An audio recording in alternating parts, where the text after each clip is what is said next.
Bon matin à tout le monde. Merci de vous connecter avec nous ce matin. Un bienvenue à tous ceux de Acts 21 Sherbrooke et Magog qui se connectent avec nous, mais un bienvenue spécial également à tous ceux qui se connectent avec nous pour la première fois. Je prie que le message de ce matin puisse vous toucher, puisse vous parler et qu'également qu'on puisse avoir la chance de vous rencontrer bientôt lorsque le confinement va être terminé et qu'on va pouvoir enfin se voir. Et ce matin, on est toujours dans une thématique qui s'appelle « Insatiable », où qu'on parle des désirs de notre âme. Notre âme, à chacun d'entre nous, désire et aspire à des choses, et on regarde à ces choses-là. La semaine dernière, on a vu avec Pasteur Philippe que notre âme est à la recherche constante d'un sens à notre vie, de l'espoir. Et ce matin, moi, je veux parler également de quelque chose que notre âme, chacun d'entre nous, notre âme recherche continuellement. C'est la joie et le bonheur. La joie et le bonheur. Et j'aimerais commencer ce matin en vous posant la question, qu'est-ce qui fait votre joie?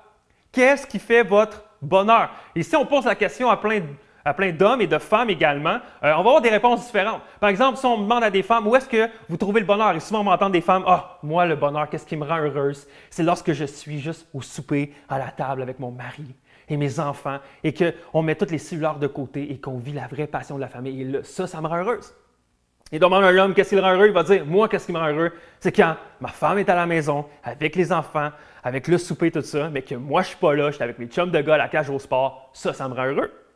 Ou on peut demander aux femmes, qu'est-ce qui te rend heureuse? Ils vont dire, moi, qu'est-ce qui me rend heureux? C'est quand mon mari vient proche de moi, me regarde dans les yeux et me dit, t'es belle, je t'aime. Ça, là, ça me procure une grande joie. Pour un mari ou un homme, qu'est-ce que ça va lui dire? Il va dire, moi, là, je suis heureux. Quand ma femme s'approche de moi, me regarde dans les yeux et me dit, ouais, tu peux acheter une nouvelle voiture pour la famille. Et également, on demande aux femmes qu'est-ce qui te rend heureuse. Ils vont dire, ah, mais moi, qu'est-ce qui me rend heureuse? C'est quand enfin je peux penser à moi, arrêter de penser à mes enfants, à mon mari, puis là, quand je me lâche là, je m'en vais au magasin, que là, je commande ou je magasine des vêtements seulement pour moi, et là, je me sens belle.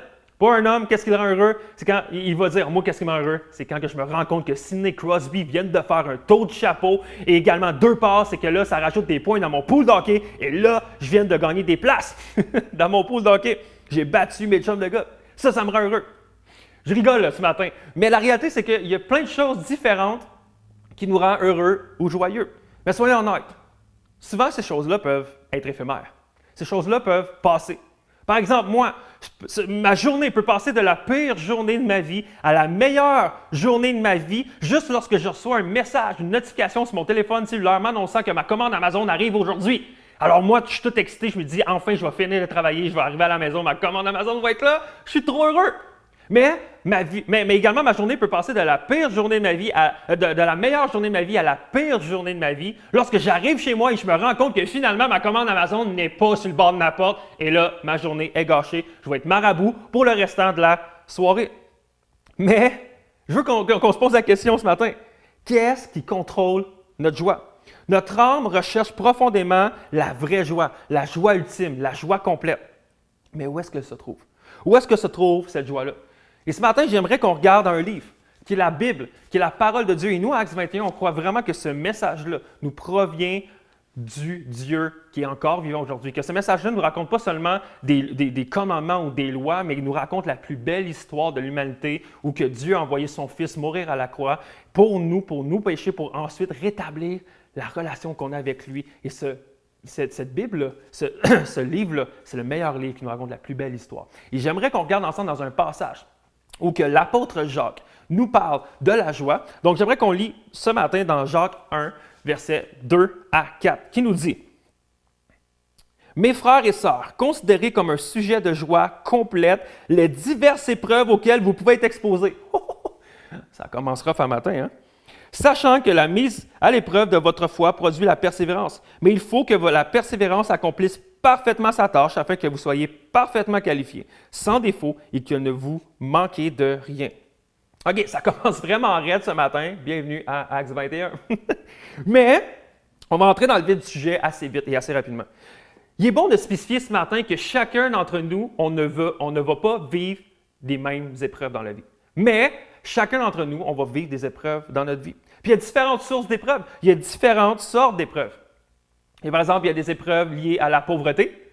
Il y a des épreuves liées à la richesse. Il y a des épreuves liées au célibat. Il y a des épreuves liées au mariage. Il y a des épreuves liées à la solitude. Il y a des épreuves qui sont liées également à la communauté. Mais il y a diverses sortes d'épreuves. Et parfois, on aimerait échanger nos épreuves, puis on pense qu'on serait prêt pour peut-être avoir d'autres épreuves. Par exemple, on se dit, ben moi, j'ai assez vécu les épreuves dans la pauvreté, mais il me semble que je serais dû pour vivre les épreuves de la richesse. Ou, moi, ça fait longtemps que je vis les épreuves du célibat, je pense que je suis prêt à affronter les épreuves du mariage. Ou peut-être que ça fait longtemps que moi, je suis inconnu, personne ne me connaît, mais il me semble que je serais bon pour supporter les épreuves de la célébrité, d'être célèbre, d'être connu. Et on a vu souvent, par exemple, des hommes et des femmes devenir riches, célèbres, connus, populaires, avec tellement d'argent dans leur compte, mais finalement s'enlever la vie. Pourquoi? Parce que finalement, au travers de chacune de ces choses-là, ils n'ont pas trouvé la vraie joie, la joie ultime, et ils étaient malheureux. Donc la joie n'est pas un résultat de si tu es marié ou non, si les gens te reconnaissent dans la rue ou non, si ton compte de banque est plein ou non, ou si les plans pour ta retraite fonctionnent ou non. Je crois ce matin qu'on doit apprendre à faire la distinction entre une joie générale, et une joie qui provient de Dieu. Je pense qu'il faut faire attention également de faire la différence entre le plaisir et la joie de Dieu. Il faut faire attention parce que souvent, on peut trouver beaucoup de plaisir dans la joie, mais la joie ne dépend pas du plaisir. Il semble tellement avoir une pression aujourd'hui que chacun d'entre nous, on vit que même que mes grands-parents ne vivaient pas alors qu'ils avaient mon âge, qu'ils avaient 30 ans, mais aujourd'hui, on est tellement à la recherche d'un plaisir continuel. Les réseaux sociaux ont distorsionné notre manière de voir notre quotidien. Lorsqu'on regarde la vie des autres sur les réseaux sociaux et qu'on regarde leur vie au travers d'un filtre, au travers d'une vidéo, alors qu'ils mettent sur les réseaux sociaux les merveilleux moments de leur vie, des moments incroyables, ça nous mène à croire que, quand je regarde leur vie, quand je regarde ce qu'ils mettent sur les réseaux sociaux, je me rends compte que, aïe, il y a quelque chose qui ne tourne pas rond avec ma vie parce que je ne suis pas autant heureux qu'eux autres.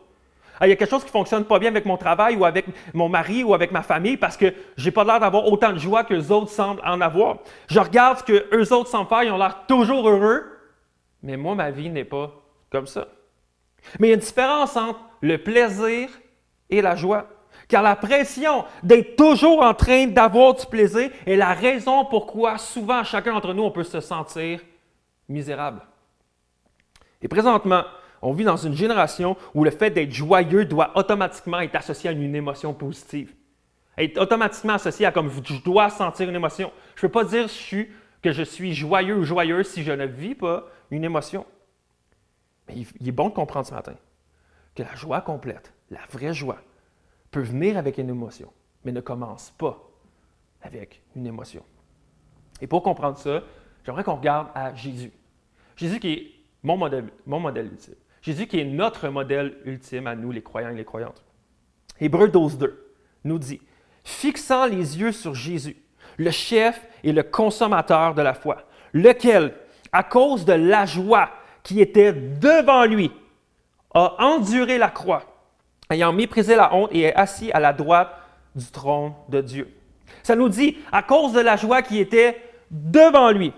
J'aimerais te dire ce matin, j'aimerais te poser la question, où est-ce que tu places ta joie? Sur quoi tu places ton regard? De là va provenir ta joie.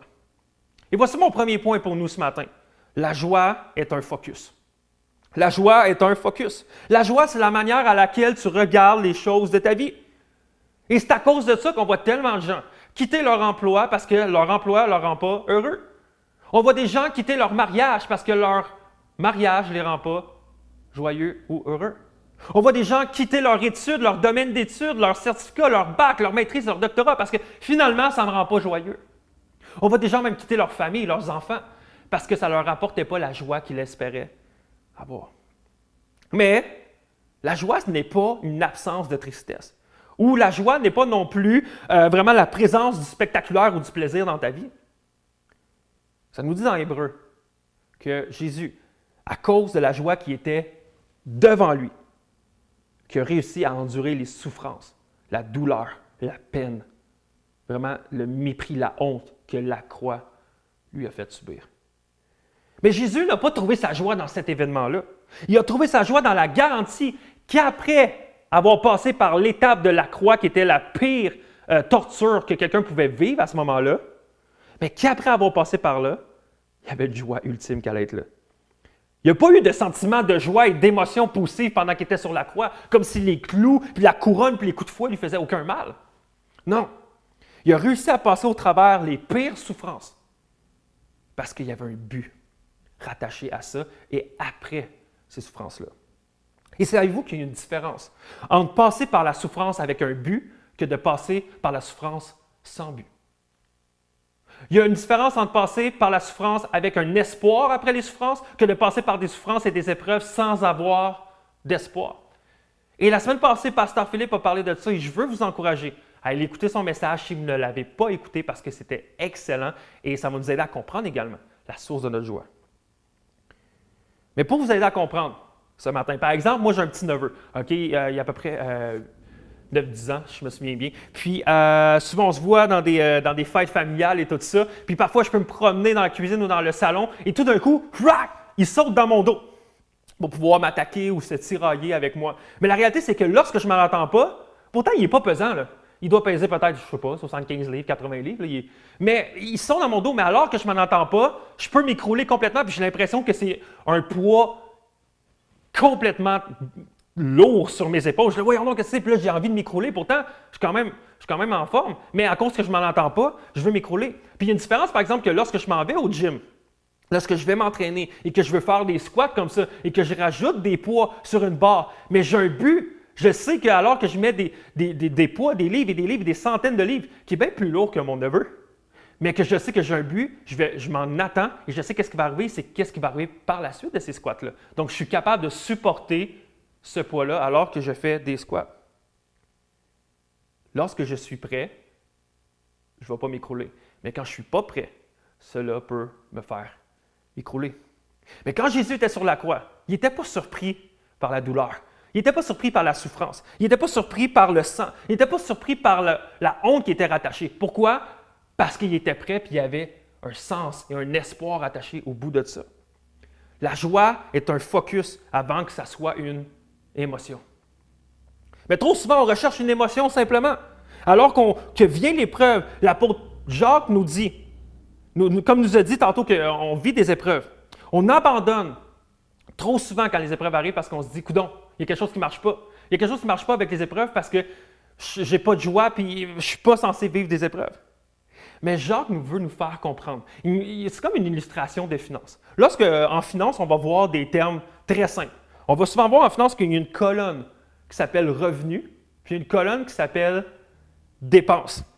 Et parfois, on met des situations, des épreuves, des difficultés dans la colonne dépenses en se disant que ça n'a pas d'affaire là. Mais la réalité, c'est que parfois, on devrait prendre ces difficultés-là, ces épreuves-là, et la mettre dans la colonne revenus. Parfois, on voit des épreuves, des situations difficiles, puis on les met dans la colonne malédiction. Quand pourtant, on devrait prendre ces épreuves-là, ces difficultés-là, et les mettre dans la colonne bénédiction. Et Jacques nous dit, si on peut changer notre focus sur nos situations, on peut trouver une joie incroyable. J'aimerais nous dire ce matin, la pire manière d'avoir de la joie, c'est en essayant de trouver un peu partout de la joie. Et voici comment on essaie de trouver notre joie souvent. On se tourne d'un bord puis de l'autre comme ça et on regarde sur le côté. Qu'est-ce qu'ils pensent de moi? Qu'est-ce qu'ils pensent de mes cheveux? Est-ce que je suis bien habillé? Ah non, mais les autres, comment ils sont habillés? OK, eux autres, comment ils voient comment j'élève mes enfants? Est-ce que j'élève bien mes enfants? Non, mais comment les autres élèvent leurs enfants? Est-ce que je me compare à eux? Est-ce que c'est correct? Puis, non, mais comment que moi je traite mon mari? Puis comment que mon mari me traite? Est-ce que c'est correct? Puis est-ce que comparé à eux? Ah non, mais les autres, ils ont l'air bien mieux que moi, puis les autres, ils ont l'air bien plus ça. Et là, on se compare continuellement comme ça. Mais Jacques, pas Jacques, mais l'écrivain de la lettre aux Hébreux nous dit qu'à cause de la joie qui était devant Jésus, la joie devant lui, je ne peux pas regarder tout autour de moi et m'attendre à avoir de la joie. Je ne peux pas juger ma vie comparativement à celle des autres et m'attendre à avoir de la joie. Je ne peux pas regarder les talents, les capacités, les dons, les qualités de chacune des personnes autour de moi et m'attendre à avoir de la joie. J'aimerais te dire ce matin que l'une des choses qui tue le plus notre joie, c'est la comparaison. C'est la comparaison. Tu ne peux pas continuellement faire ça dans ta vie et regarder autour. Je ne sais pas si vous le savez, là, mais présentement, je fais ça depuis quelques secondes puis j'ai mal dans le cou. Imaginez ce que ça peut faire à notre âme. Imaginez ce que ça peut faire à notre âme. Tu ne peux pas trouver ta joie comme ça. Et quand tu regardes la vie des gens autour de toi, ça détruit automatiquement ta joie. Mais on peut se dire, OK, mais je peux prier pour plus de joie. OK, Seigneur, donne-moi plus de joie. Mais la joie, c'est une décision. C'est une décision de sur quoi tu décides de focusser, de mettre ton regard. La joie devant moi. Pas la joie sur les côtés, pas la joie derrière moi alors que je regarde mon passé puis je me dis, ah là était la joie, puis que présentement, si je focus toujours dans mon passé. Non, la joie devant moi. Devant moi. Ce qui m'amène à mon deuxième point. La vraie joie se trouve dans la présence de Dieu. On a le roi David, qu'on retrouve dans l'Ancien Testament, dans la Bible, où il a été un roi puissant et que c'est l'auteur également de la majorité des poèmes, des chansons qu'on retrouve dans le livre des psaumes. Il nous dit dans Psaume 16, verset 11, « Tu me feras connaître les chemins de la vie, plénitude de joie en ta présence et bonheur éternel auprès de toi. » La vraie joie se trouve dans la présence de Dieu. Ça ne veut pas dire que la vraie joie se trouve dans la présence de Dieu à l'Église. Non, parce que la présence de Dieu n'est pas limitée à un building. Ça ne veut pas dire non plus que la vraie joie se trouve dans la présence de Dieu alors que tu commets tu fais assez de bonnes actions pour être considéré comme une bonne personne, alors Dieu te récompense avec sa présence. Non, parce que ça va complètement à l'encontre du vrai évangile, de la bonne nouvelle de Jésus que Dieu t'aime et qui veut être avec toi continuellement. Ça veut dire que la joie peut simplement être trouvée dans la présence de Dieu. Et dans ce que Dieu fait présentement. Dans le mot présence, il y a aussi un temps de verbe.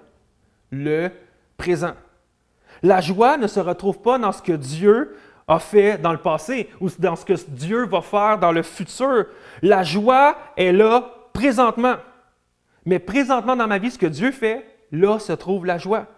Et je ne peux pas être concentré sur ce que Dieu fait présentement dans la vie des autres et avoir de la joie. Lorsqu'on est trop occupé à regarder ce que Dieu fait dans la vie des autres, on ne s'occupe pas de ce que Dieu fait dans notre vie présentement. Et souvent, notre manque de joie n'est pas une question de possession, mais une question de position. Car parfois, on se dit, OK, si seulement je peux posséder sur ma vie la merveilleuse présence de Dieu. Alors, on peut être tendance à dire, OK, Dieu, donne-moi ta présence, envoie ton Esprit Saint, envoie-la dans ma maison, dans mon salon. Seigneur, viens sur ma vie, je veux posséder ta présence. Ce n'est pas une question de où est la présence de Dieu, parce que Dieu est partout.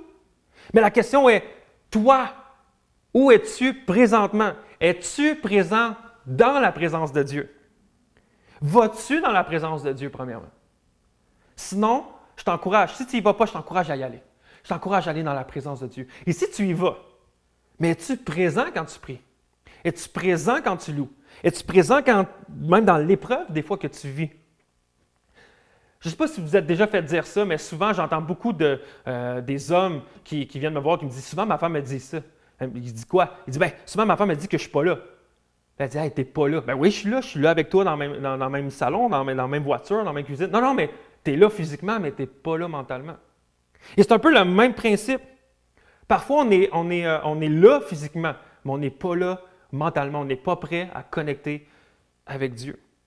Et ça m'amène à penser, c'est comme aujourd'hui, on ne peut plus s'empêcher d'aller voir un spectacle sans nécessairement apporter notre téléphone cellulaire et de filmer continuellement et de mettre ça sur les réseaux sociaux. Moi, ça me fatigue tellement lorsque je vais voir un spectacle et je vois tout le monde avec leur téléphone cellulaire et tout le long, ils ne focusent seulement sur le téléphone cellulaire et à l'écrire à leurs amis plutôt que de vivre le moment présent du spectacle. Et parfois, on a la même chose avec notre vie chrétienne. Mais là, on peut se dire, OK, ouais, mais Jasmin, moi, je ne regarde plus sur le côté, je ne regarde pas ce que la vie des autres, j'ai compris ça, puis je ne regarde pas dans mon passé, mais je regarde à mon futur, je regarde au loin. Mais notre problème peut être également de regarder trop loin. Tu mets ta joie dans tes plans futurs. OK, mais puis beaucoup de gens ont été déçus et détruits parce qu'ils mettaient tellement d'espoir et de joie dans comme OK, quand je vais accomplir ça, quand je vais avoir ça, là, je vais être heureux. Là, je vais être enfin heureuse. Là, je vais être joyeux, joyeuse. Quand je vais être marié, là, à ce moment-là, je vais être comblé, je vais être accompli. Et là, tu te rends compte que quand tu embarques dans le mariage, c'est peut-être pas ce que tu pensais. Ou tu dis, quand je vais avoir des enfants, là, je vais être accompli, je vais être enfin joyeux, joyeuse. Et là, finalement, quand tu as des enfants, tu te dis, enfin, quand les enfants vont quitter la maison, là, je vais être enfin joyeux. Là, je vais être enfin joyeuse. Mais, ça ne fonctionne pas comme ça. Ça ne fonctionne pas comme ça. Et voici mon dernier point avec quoi j'aimerais conclure. Ta joie va être contrôlée par tes priorités. Ta joie va être contrôlée par tes priorités. Tu ne peux pas choisir la joie, mais tu peux choisir tes priorités et tes priorités vont contrôler ta joie. Je répète, tu ne peux pas choisir la joie, mais tu peux choisir tes priorités et tes priorités vont contrôler ta joie. Ça veut dire que j'ai décidé que Dieu est la seule chose prioritaire de ma vie. Et je pourrais dire, OK, mais comment je fais ça? Bon, bien, je prends un temps dévotionnel à chaque matin à lire ma Bible ou à prier avec Dieu. Mais ça serait trop simpliste. Dire que Dieu devient ta priorité, c'est dire, bien, c'est pas ma volonté, mais sa volonté. C'est pas à propos de mes plans, mais c'est à propos de ses plans. C'est pas à propos de mes désirs, mais c'est à propos de ses désirs. Et Jésus va nous dire, à un moment donné, on va lire cette histoire-là dans Jean 15. Et Jésus fait une allusion à ce que c'est comme si lui était vraiment comme un arbre et que nous, on est appelés à être des branches attachées à lui, qu'on est appelé à demeurer à lui, on est appelé à être attachés à lui. Il nous fait vraiment cette image-là dans Jean 15. Et par la suite, il nous dit ceci. Jean 15, verset 10. « Si vous gardez mes commandements, vous demeurez dans mon amour. De même que j'ai gardé les commandements de mon Père et que je demeure dans son amour. Je vous ai dit cela afin que ma joie demeure en vous et que votre joie soit complète. » Je vous dis cela afin que ma joie demeure en vous et que votre joie soit complète. Jésus ne parle pas d'une joie partielle, mais parle d'une joie complète. Et Jésus veut que notre joie soit complète. Mais pour ça, on doit laisser Jésus demeurer en nous. On doit laisser Jésus être notre priorité. Et quand je laisse plein d'autres choses dicter mes priorités dans ma vie, c'est alors ces priorités-là qui vont contrôler notre joie. Si ta priorité, c'est la reconnaissance des gens sur ta vie, alors la reconnaissance des gens va contrôler ta joie. Si la priorité de ta vie, c'est ton couple, ton mariage, ou si c'est le bonheur de ton mari ou de ta femme, alors ta joie va se retrouver dans le bonheur de ta femme ou de ton mari. Si ta priorité, c'est ton travail, alors ta joie va être vraiment contrôlée par ton travail. Si tes priorités, c'est l'argent, alors l'argent va déterminer ta joie. Mais vous êtes d'accord avec moi que ça finit toujours par nous décevoir. On n'est jamais satisfait. On n'est jamais comblé par toutes ces choses-là. J'aimerais terminer ce matin. Quelles sont les priorités qui contrôlent ta joie, mais qui ne la rend pas complète, qui ne rend pas ta joie complète? Quelle priorité contrôle ta joie? Quelle priorité dans ta vie a pris la place de Dieu? J'aimerais te dire que tes priorités vont contrôler ta joie, mais que la vraie joie se retrouve également en Dieu. Et j'ai pu l'expérimenter dans ma vie alors que j'ai passé dans les plus grandes épreuves. Même dans la dernière année, j'ai pu passer par les plus grandes épreuves de ma vie. Mais j'étais capable de garder un sourire. J'étais capable d'avoir une joie au milieu de cette souffrance-là. Pourquoi? Parce que ma joie n'était pas attachée au moment que je vivais là, aux émotions que je vivais. Ma joie était attachée que de toute façon, je suis attaché à Dieu, j'ai un espoir et j'ai un sens à ma vie et je sais qu'est-ce qui m'attend après. J'ai vu des gens avoir le cancer, souffrir, passer par des traitements de chimio de fou, mais garder un sourire continuellement et être complètement épanoui. What? Comment tu fais ça? Parce que leur joie était attachée non aux circonstances de leur vie, pas à leur santé, mais était attachée à un sens plus grand, à Dieu. J'ai vu des personnes aller vers la mort alors qu'ils savaient qu'elles allaient mourir dans quelques minutes, dans quelques heures, et chanter des louanges à Dieu et être complètement joyeux ou joyeuse. Comment? Parce que leur joie n'était pas attachée à ce qu'ils pouvaient vivre sur terre, mais attachée à un sens plus grand. Et moi, j'aimerais t'encourager ce matin à t'attacher à ce sens-là qui est plus grand. À Dieu, qui lui t'offre une joie complète, une vraie joie, un sens à ta vie qui amène que ta joie ne dépend pas des circonstances, des épreuves ou des choses matérielles de ce monde-ci, mais dépend du Dieu, de lui, de la vie éternelle. J'aimerais prier pour nous ce matin. Père, Je te remercie pour ce temps qu'on a pu passer ensemble ce matin. Je te prie pour chacun d'entre nous que tu deviennes notre priorité. Que tu deviennes notre priorité parce qu'on sait qu'on a souvent tendance à regarder à gauche et à droite, ou même en arrière pour essayer de trouver la joie, se sentir épanoui. Mais on veut focusser notre regard devant nous. Devant nous, où est la joie?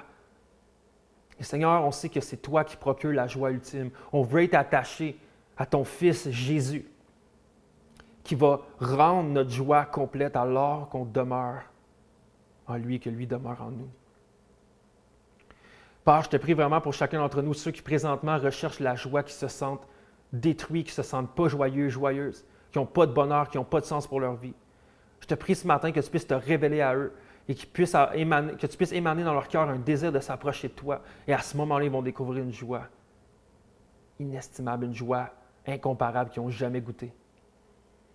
Père, je te remercie pour ce matin. Parle-nous, conduis-nous et fais-nous découvrir encore plus la joie complète qu'on peut trouver en toi. C'est dans le nom de Jésus que j'ai prié. Amen. Amen. Alors, on va se laisser avec Jean-Daniel qui va nous amener dans un temps de louange où on va chanter « Bénis l'Éternel, ô mon âme ». Et alors qu'on focus notre regard sur Dieu, je prie qu'on puisse expérimenter cette joie-là qu'on a regardée ce matin dans la parole de Dieu. À plus tard.